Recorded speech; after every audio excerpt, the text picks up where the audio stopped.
So I was just driving home before, and driving is in a car with four wheels, and I am fully licensed, and I have been for a while. But anyway, I was driving home just before, like, to come record this episode, which you can see if you are on the YouTube or if you're watching the clips. We're back in the studio, / my office, / not really my office anymore, and I've still got a key to this place. But anyway, I have access. And I got to a stop sign. So a stop sign, for all of you who don't know, it says stop on it. It's red, and it is, it's not a square, it's not a triangle, but it's a, how many sides are on there?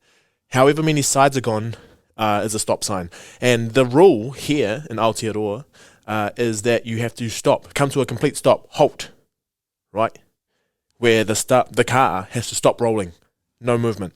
And I, ever since my driving test, have always known this is what you're meant to do. And also, cops chill at the other side of stop signs just to watch people who roll through and then just get an easy, like, you didn't stop there, because I don't know what else they're doing. Now that COVID's here and stuff, they don't know how to fight bacteria. So what I do want to go through that, because I know a lot of people, like, if the first car goes in front of them, they'll just shoot in right away. Like, they don't come to a complete stop. So I don't know what the rule is with that, but I think you have to come to it. Anyway, I like to check behind me to see if, like, the person behind me gets mad that I stop as well, because, like, I'm just like, I'm following the rules, bruh. And I like it when people get really, really angry. I don't know why. It's just funny, because, when you know you're in the right. But anyway, I look behind me. You can't make this stuff up. I looked behind me just to see if he didn't give a damn. He was barely paying attention, but he looked like he had a wig on. And I don't know if any of you know, like, Chopper Reed, Rick James, Curtis Blow, all of them, but they have, like, the curly hair, and then they have just, like, the facial hair. So what he had was like the curly fringe little part that came down there, but then it was, like, straight across, so just above his eyebrows. Then it came down the side, and it was curly, super curly, like really, really tight perm type looking thing, and he was a lighter dude, and also he had the goatee, but the goatee where it's just like the mustache, and then down the sides of the mouth, and then stop at the chin, but it didn't go across the chin, so it just kind of had that little handlebar mustachey sort of thing, and he was talking on his phone. So firstly, that's illegal, and I don't know anyone who really fits that description, so if I find you again, I'll know. But secondly, he had his phone to his ear while he was talking. I don't even think it was a smartphone.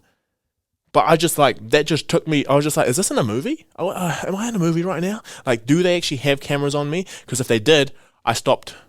And I go, tahi rua toru, then I go, right, if it's clear. So anyway, that's just to let you know, a little flex that firstly, I have my own car. I'm fully licensed. It's got a Waffen Rego, and I just sold my scooter. Yeah, so my scooter, I'll do an episode on this bad boy, but I loved it. It really got me from A to B, had a whole heap of flat tires, and then it just sat outside my house for ages. So anyway, got rid of it. I had all these stickers on it, which made it even cooler, and I was just way too big for it.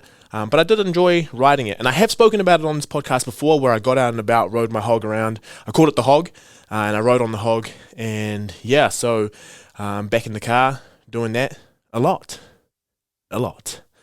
Also, thank you everyone for tuning in, but I just have a few queries, not queries, it's a favor, have a few favors. If you are listening, please share the podcast with people. I know I never really wanted to get it to blow up, but recently a lot of things have been happening where a lot of people have been jumping on, and we have a whole heap of new listeners. So as I've said before, this podcast is literally the Briscoes of all podcasts, where you just go there, you don't know what you're looking for, then you end up getting it. It's not quite Kmart because we're not that diverse, and it's probably as cheap as Kmart, but anyway, Kmart's got some goodies, and we always are on sale. Like, it's super cheap, the quality is horrible, so yeah, I mean, sure. No, it's good. It's a good podcast. But please share it around if you can. Put it on your story. Tag us. And another thing I want you to tag me in is that we've had a lot of people talking to me about air fryers, a lot of people buying air fryers, and a lot of people using their air fryers and telling me about it. If you do have any air fryer related content, please put it on your stories, put it on wherever, and then tag the podcast page, and I'll share it, and then we'll just try it. If you know what shop you bought it from, or if you know what the brand of it is, please tag that. We need to try to get some sponsors up in here, and I need to try to get a new air fryer. Thank you to everyone who started getting together to actually get me one. That's just unbelievable, and it's so cool to have the support that we have here today. Anyway, so before we get into this episode, I just want to go back a little bit, and I used to play music quite a bit on here, and this is a boy named Raymond, and he likes to play a little bit of bass guitar, but anyway, he's going to take us to a Her song.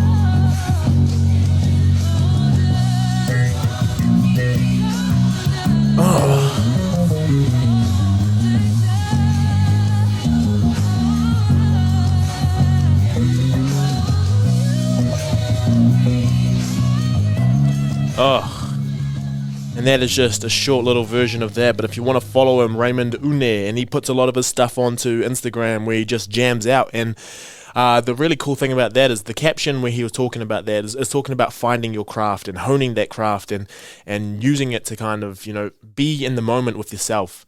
And I do find that, there's a lot of the times where you find that pure peace in yourself is when you're doing something that you are extremely passionate about. That's the stuff that you sit down with. It takes no effort for you to get into it, but then it takes, no time at all to realize that time's just going. You're just living, like you're there, you're existing, and you're doing what was meant to be like your calling. So that's a really timely reminder. Like I shared it on my story pretty much the start of this year, just to start, for me to start getting back in touch with who it is I am and the types of things that I enjoy doing, because a lot of that helps when you have a mind like mine, where nothing can bring you, like you're just always kind of broken a little bit, like you're always just the faulty part of a box, or like you're the reduced price goods, the stuff that's just not, not quite, it's not quite there, but it's still good, still great quality. But yeah, so just realizing that you need to do the things that bring you a lot of joy, help the time go by a lot, and I can say I found a lot of those recently. And I found people like that recently who are, giving me the best energy and not taking too much, I found that for me to be able to exist the way that I do and to be able to continue giving the way that I do, I think I do need people who don't just take, I need givers. And I've got, some really awesome people in my life right now, and I couldn't be more thankful to them. So if they're listening, I bet they are. They know exactly who they are. And I really appreciate them. This is the stuff I talk to them about all the time. So they get the full-blown version of this podcast, but just in real life. And they get to see me ugly mug at the same time. Anyway, speaking of ugly mugs, this is not very an ugly mug, and I'm sorry if you're listening to this, but the Boston Dynamic robots. I'm starting to see more and more stuff of robots, and it's scary. Like, it's cool, it's awesome, but it's bloody scary. Have we not seen The Terminator? Have we not seen iRobot? Have we not seen what happens when these robots get too intelligent and kick over the mad scientist who makes them? When we just lose all control. This is where we all fall down. And the reason why I'm getting scared now is because I'm recording literally into their cousins. So they can hear everything that I'm saying. That's where we get deep fakes. We get people who can put all of the stuff together and like content together and then make me say something that I didn't even say. Or they can start making a robot that looks like me that starts to do stuff. But the scary thing about these robots is they are no longer following control of whoever is controlling them. They are becoming sentient, which means that, so for example, the old Boston Dynamic robot, it just used to have running mechanics. Now it gets sensory feedback through what it steps on. So like, for example, if it was to walk on an angled path, it would feel that the path is going upwards, so it would change its mechanics so that it can walk up the hill and just shift its center of mass so that it doesn't fall over. The old one just used to walk on the pattern over and over and over again and just recoil. It never used to readjust. But now these things are readjusting. There is a robot out now that can see your face, listen to your tone, and react to your emotion with a similar emotion. Soon we're going to have these robots that know us more than we know ourselves. You know, the Fitbit knows exactly when you're starting to get tired. It can start to give you a lot of data about yourself. And now, if we think about this, if we start to live in a full-on like totalitarian or just like a full-on some sort of fascist regime where we get to know everything. I mean, some people would say we already live in one because we have to scan in everywhere. Firstly, also, if you're scared about scanning and people wondering where you are and you're writing a message on Facebook, they already know where you are on Facebook, mate. Okay, so you logging into all those sorts of things, you're already doing it, right? So you scanning into a different place just because we know where you get coffee now, just because we know that you went to Peaches and Cream. What does it matter? What the heck are your freedoms? Anyway, we have freedoms. You have freedoms to say what you're saying. I'm sorry I got heated. My bad. But back to what I was saying.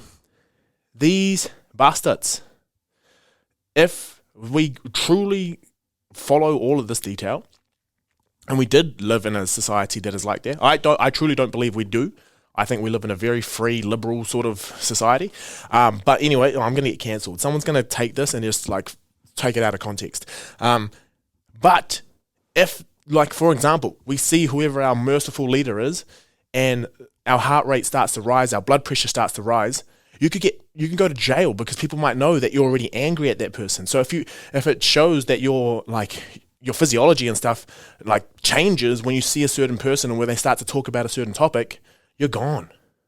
But then on the flip side, the really, really good thing about that is that if there are any abnormalities in your physiology, we can start to cure it right away because we know a lot of us don't go get checks when we need to. So, I mean, it's exciting and super scary. We just sent a bunch of billionaires into space. Elon Musk just broke up with Grimes, and yeah, we might end up in space soon, and all this is happening.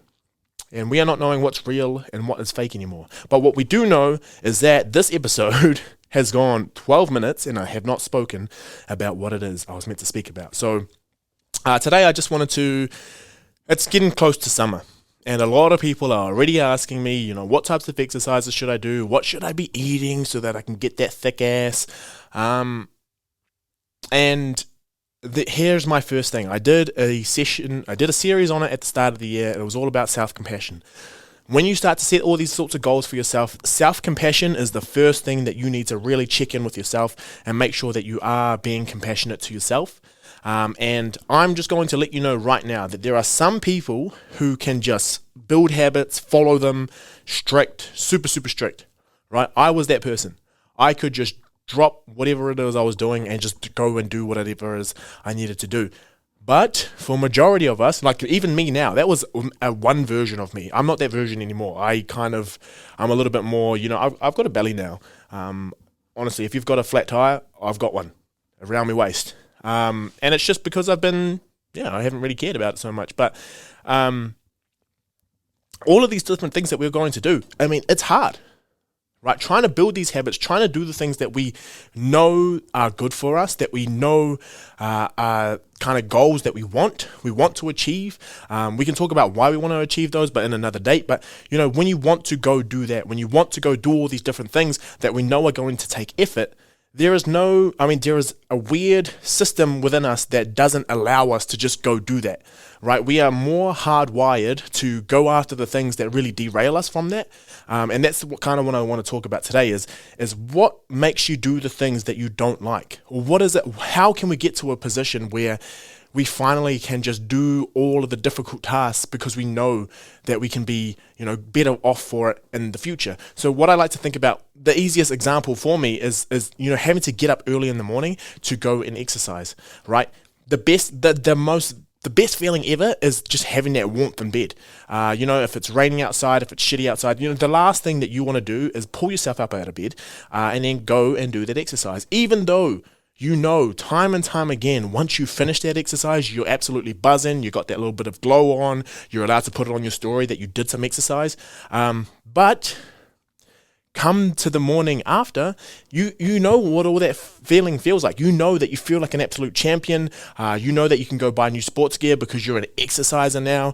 But for some reason, when you go back to sleep, that alarm goes off again, you have that internal dialogue, that battle, that just like, what? I don't want to do this. Oh, and you start rationalizing. You become really, really good at rationalizing. Like, oh, it's cold outside. I don't want to get sick. Oh, you've had a really hard week. You need to sleep in some more because sleep is good for you. Or you might stub your toe on a dog for some reason because the dog doesn't run away when it's meant to. There's just so many different things. Even though you overcome all that battle again, you do the workout, and right after it, you're just like, oh, that's exactly what I needed. I really, really needed that. Why is it that there's the draw between both of them? They both kind of lead to different pleasures, except one of them is like an instant pleasure that you get right away, very, very easily. All you have to do is lay there and go back to sleep. That's one sort of pleasure. And then the other pleasure has to take some sort of effort to be able to get that desired pleasure, right? Even though you just listen to it right now, the way that I explained it right then, one sounds a lot easier to get than the other. But they both lead to some sort of satisfaction, right? So if you stay there, you don't get up out of bed, you just go back to sleep. You get that pleasure of being warm. It's really, really cuddly. I don't know what else to say. Sheets might be nice, and you might have shaved your legs. But the other one, you have to go up, you have to grind, you have to get some sort of sweat on, you have to take yourself away from some sort of comfort, go through a little bit of discomfort or some sort of suffering to be able to get that pleasure at the end. So what they've kind of coined this thought thing is, it's the relationship between a type 1 pleasure and a type 2 pleasure. So a type 1 pleasure is, well, firstly, before I get into this, before you're all like, what the hell are you guys talking about this? Okay, when you do exercise science, the exercise is the science of getting, the exercise is the action. The behavior is the person who wants to exercise more. So we do a lot of behavioral, cognitive sort of science when it comes to doing what we do, because our job is to look at what it is that happens when people exercise, but we need to know how it is we get people to exercise. So there is a psychological kind of mechanisms behind it, and that's why we're aware of it, and that's why we understand people a lot more than people think we would. Because we deal with people and we make people do stuff that they don't necessarily want to do. So this is why I know this sort of stuff. All right. I just needed to put that in there because some of you are probably thinking, what an idiot. He's out of his lane. I'm in my lane, man. I did a whole PhD in this stuff. So thank you. Anyway, type 2 pleasures. So type 1 pleasures are just like, eating really nice food, doing, scrolling on your Instagram, just doing things that give you pleasure in the moment without you having to really do too much for it. The type 2 pleasure is more the painful pleasure, right? This is the sort of stuff where you go do an intense workout. For me, example, like recently it's been doing a lot of work, doing a lot of my writing, doing a lot of my article work, doing a lot of that stuff to be able to get it out there. It's a grind when I'm doing it, but then when I get to the end, you're just like, I'm so glad I did it, right? We know a lot of those different things. There are a lot of times where while you are doing it, you don't like it, but then at the end, you're just like, I'm so stoked that I did that. And how is it, well, why is it that one of them is a lot easier? It's pretty straightforward. There's no suffering involved. And if you think from an evolutionary perspective, we aim to minimize pain and maximize pleasure. But the weird thing about this is that even though that's kind of like the ultimate thing is we don't want to die, we don't want to be put in any sort of harm, we don't want to be cold, if you think about Maslow's hierarchy of needs, we want to be taken care of. But there is a weird sort of sense in us that we want to do some sorts of things and we want to seek pain to be able to get that sort of pleasure. And I think personally, from what I think it's because Kylie Price talked about it in her episode as well, where she feels like a lot of people feel like they need to hurt, feel like they need to go through some sort of pain to actually feel like they have purpose, and it starts to realign as part of that person's identity that they are a person who is willing to go through this for that. So see if that aligns with you. I'm not sure, but basically what we're looking at is the difference between something that we want. That want is the drive to actually go towards something, and liking, right? So liking is just, do we like it? Do we not? We don't necessarily always want the things that we like. The connection between the two is quite weird. So we like things, right? But that doesn't necessarily, we like things and we can just get them all the time. But when you want something, when you cognitively plan for something to go ahead, we already know that is going to take it's going to take something for us to be able to want to go and get that. So there are these things in our brains called hedonic hotspots, or areas that light up when we get something that we like, right? So hedonistic pleasures are just things that you do things for the like of it, right? I just eat this because it gives me some sort of like hedonistic pleasure. And a hedonist is someone who just goes after pleasure. So if we had these hedonistic hotspots that light up when we liked something, then we can start to see that that's the area that is stimulated when we like something.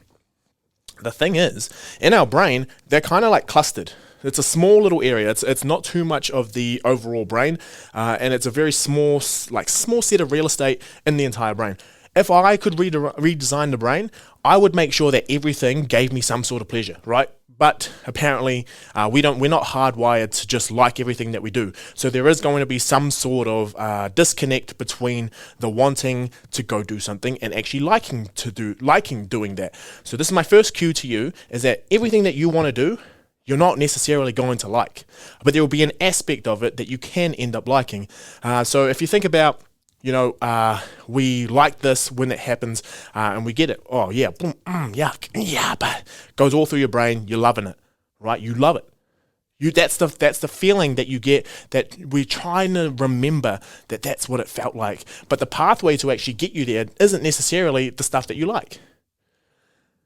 Now, the wanting part, so the dopamine, for the longest time in my life, I thought dopamine was the reward that you got, and it was the thing that actually made you feel good. Dopamine's actually part of that thing that gives you that drive to go get something. So that's why I always talk about the anticipation of you doing something. It's always the pre-action that gives you the most, like the butterflies, gives you most the anticipatory, like anxiety, all that sort of stuff. The leading up into it is the stuff that really gives you the most amp, and that's where the dopamine comes in. That's the stuff that drives you to action. So it's basically more about the wanting of something than it is for us to want to stay alive. Want to actually like something. And I think why this comes in and why it gives you that such a good feeling to actually drive to go do something is because evolutionary, we needed something to kick us in. And obviously survival is going to be pretty important to us, but needing to go and do something and getting that drive and getting something else that's going to push us towards that is actually going to help us stay alive. Now, cool. We know it's difficult. We know that we can't always want the things that we like, and we're not always going to like the things that we want, right? So in your brain, there are going to be two different things. There's going to be a thing called incentive salience, and there's going to be a cognitive want. So the cognitive want is what all of you are planning right now when you message me about what types of exercises you want to do, because you want to get that hot girl body. You want to get that hot dad and wear a crop top. You want to wear that crop top like I did maybe 2 episodes ago. That sort of stuff, right? Now, I'm just going to give you the best example to put this into words right now. Incentive salience is where you just have cravings, right? And these cravings come out of nowhere. There's just a cue that then hits you, then you want that. It goes against, so that's because you want that thing that you like. It goes against everything that you want. It goes against everything that you've planned because that's what you want, right? So I plan to go to the gym, to go do all this exercise, to eat healthy, to do all these sorts of things. But I'm walking down the street, I smell the most beautiful burger coming through. It just hits me, bam, I want to go get that. Okay? It can throw you off. That can be why you're at the bottom of your packet of Pringles, even though you said you're watching what you're eating. All these sorts of things. We're just not wired. The disconnect between the things, the different ways that we feel about different things, when those don't work together, then it's obvious. We are not hardwired to want, to want the things, to go after the things that we don't like. So, with all this in mind, there are a few things to keep in mind. Firstly, the effort is difficult. Don't beat yourself up if you're thinking that this is really, really difficult, and if you're trying over and over and over again. There are just a few things that we need to keep in mind. And I think the first one kind of comes back to what I was talking about at the very beginning, which was we need to find that flow state. We need to find the thing that it is we really, really enjoy. The stuff that when you start sitting down to wanting to do it, time just flies by. You're not thinking about it as much, because if you can start implementing more of those into your life, you're not going to actually You're going to be mindfully doing what it is that you want. You're not going to be thinking about all the hundreds and thousands of other things you could be doing, because you've chosen something that actually aligns with who you are as a person and actually aligns with your personality type. When I start to think about this a little bit more, these things are the types of things that will just make time go by. And I think the key with this is that when people try to get into this and they start to beat themselves up, and I have said this in nearly like 42 of the over 100 episodes that I've done, the things that people choose to do and where they start do not align. So their skill level versus the task that they are doing are not... they're more than challenging, right? There's not a slight challenge. So you need to get something where it's slightly higher than the skill level that you have, but it also, because you know that you can work towards it, it's got a little bit of a challenge. It's not too easy for you so that you get bored, but it's not too hard so that you just like, throw your hands up in the air because you don't care. It's one of those things where you're like challenging yourself, and you have to be in the moment because you know that you need to really focus on what it is you're doing. When people start a lot of these challenges, they're starting at like, oh yeah, sweet. So by the end of this week, I've never walked before in my life. No, they have walked, but they haven't walked for exercise, but I want to do a 10K run by the end of it. Like, I don't want to be an asshole, but no, you're not. And it's going to hurt if you do it, then you're going to think you're a failure. So have some self-compassion. Have a really honest chat with yourself and start thinking, right, I'm not hardwired for this to happen. And if it does happen, it's not going to happen for very long. And then once we are aware of that sort of stuff, we can start to put some plans in place for it to be able to happen. So I've got a few things here that I want to talk about, and there are some things that other people have been writing in as well. So remember that I know the suffering that you go through makes you feel like it was worth it, makes you feel like you are solid, makes you feel like you're awesome, and these are the things that you can do. 100%. But if you are suffering nearly every single day, you're going to get to a point where you start hating and resenting whatever it is you are doing, because you're starting to feel like, it's taking a bit too much of me. I'm not getting used to it. I actually kind of suck at this. So we want to avoid that, because we want to love ourselves. We actually want to be able to enjoy all the experiences that our body has. And now that you know the brain or the type 2 liking, we just aren't constructed for that type of stuff, for the stuff where we have to go through that plane to get the pleasure. I know that we get the pleasure at the end, but we're just not hardwired to be like, fuck yeah, that's me. I mean, there are a few of us, and we wish that if there was a possibility, we could put this in a pill and give it to people to go do it, but it's just not the way it is. And it's always a difficult thing to measure, because we can't always be there with the equipment if someone does a super hard task. There's no craving to go, like, I mean, I know a few sickos who are just like, oh man, yeah, I'm going to go run, I'm going to go do a half marathon tomorrow. Or like, I just wake up in the morning, oh man, look at that footpath. I'm just going to go run it for 30 hours, stuff like that. But there is a huge cognitive want for that sort of stuff.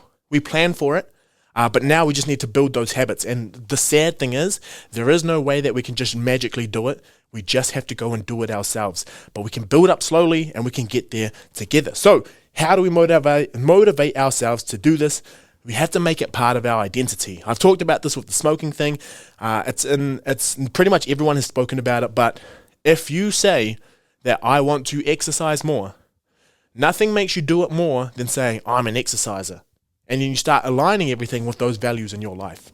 Another thing that we can do to motivate ourselves is just realize that there is so much bandwidth that we have for ourselves. And if we fill it with really silly tasks, like really easy tasks, which just give you the really quick type 1 pleasures, that takes up a lot of bandwidth in your brain, and we don't have that anymore. And the cool thing about these type 2 pleasures, the type 2 ones, which are the ones we have to go through some sort of pain to get there, is it distracts you from everything else. Wonder why I exercise so much? It's not so that I can be the biggest, baddest human in the world, because I already am. But it's because I can't think about anything else while I am exercising. It's my one time that I escape from the world. Right? So that's why, if I could, I would exercise way more. But I found other things that I do. Like I like to write. I like to do all of my work. And then I know at the end it's going to be amazing. But I know, because I'm focusing on it so much, all the things that hurt me in this world can't hurt me anymore, because I'm in my special place.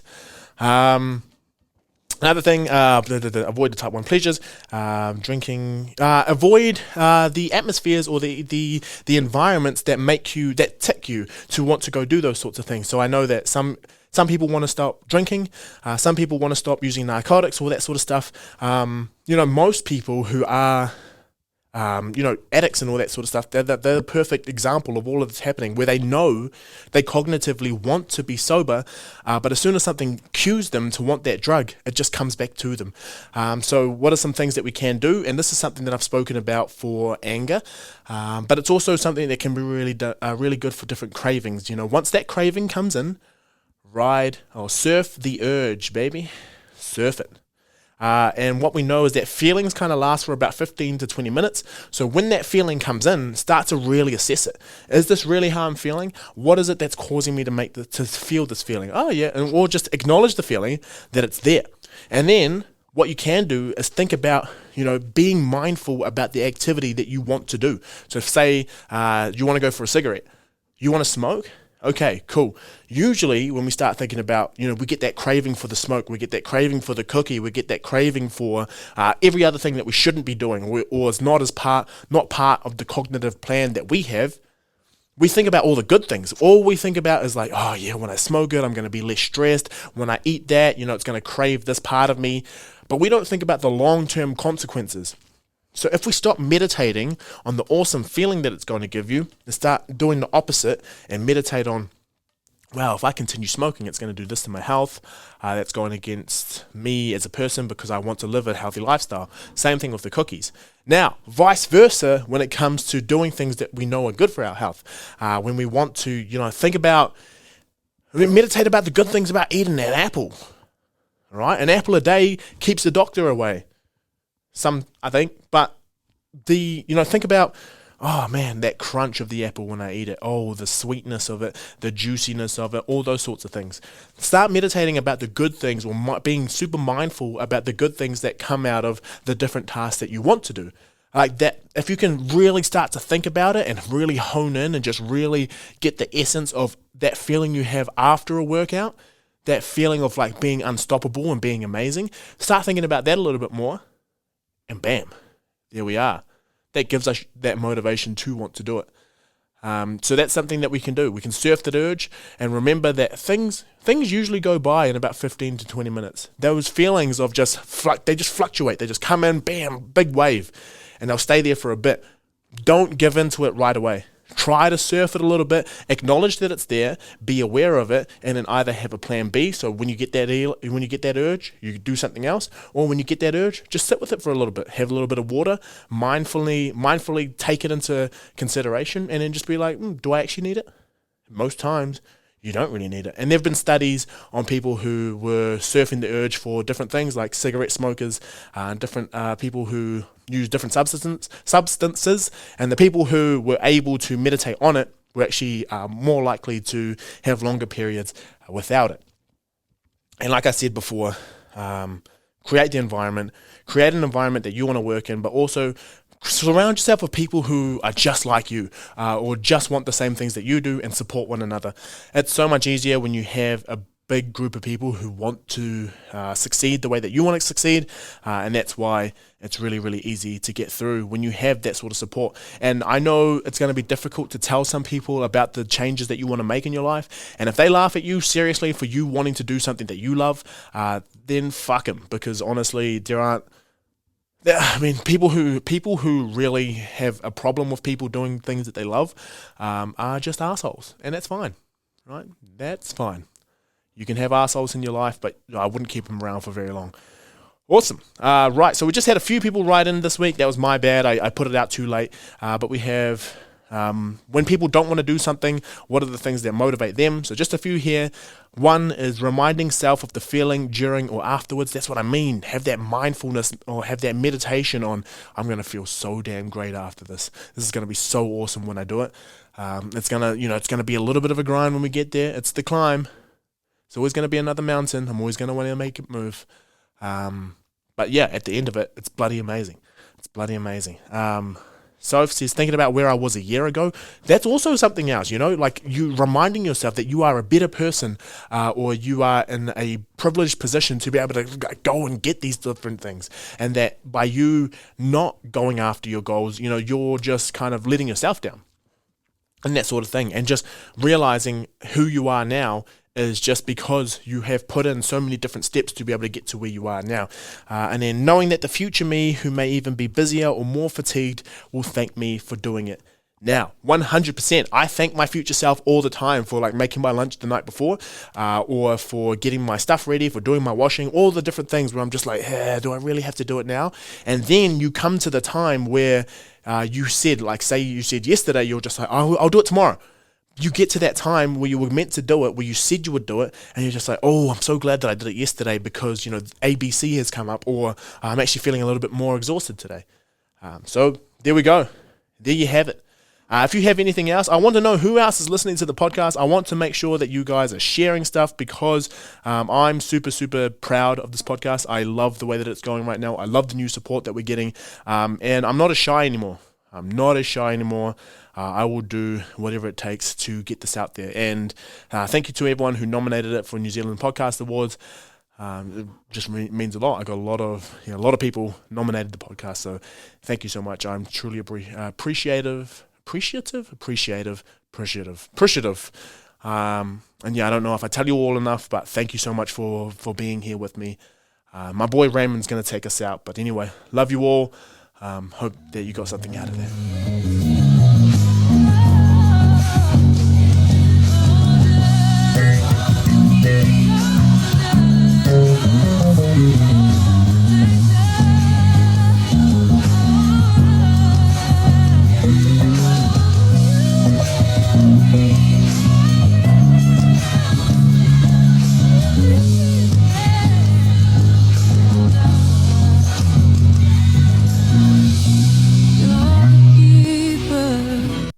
How can you be that cool? Just keep a straight face the whole time. Anyway, I love you all. Thank you all for riding with me today. Slightly longer today, but anyway, we're here. I hope you took something out of that. Love you all. Take care.